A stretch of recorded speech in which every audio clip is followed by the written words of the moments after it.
1857, sir তারপরে যে প্রায় আরো 100 তথ্যগুলো বছর তারা দিয়েছে দাপটের সাথে সবকিছু দখল নিয়ে তা সুন্দরভাবে আসলেই চলছে। যুক্তিসঙ্গত। যখন সেকেন্ড ওয়ার্ল্ড ওয়ার শুরু হলো, শুরুতে যখন জাপান কত জার্মান হেভি সুন্দরভাবে উপস্থাপন মানে করেছে। করলো, যুদ্ধে প্রোগ্রেস করলো, তখন এই উপমহাদেশের মানুষ 200 বছরের মধ্যে প্রথমবার স্বপ্ন দেখলো এইবার হয়তো ব্রিটিশরা হারবে। বাট সেই যুদ্ধে ব্রিটিশ হারে নাই, ব্রিটিশরা জিতছে। তাহলে এখন চিন্তা করেন, ব্রিটিশরা যখন জিতলো তখন এই মহাদেশের মানুষ নেক্সট 300 বছরে চিন্তা করার সাহস পাওয়ার কথা যে ব্রিটিশদের সরাবে।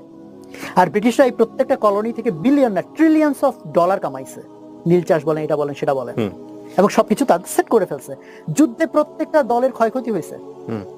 ওই সময় তো ইংল্যান্ডের আরো বেশি জেকে ধরার কথা কলোনিগুলোকে, সো দ্যাট এখান থেকে যুদ্ধের যা ক্ষয়ক্ষতি পোষাইতে পারে।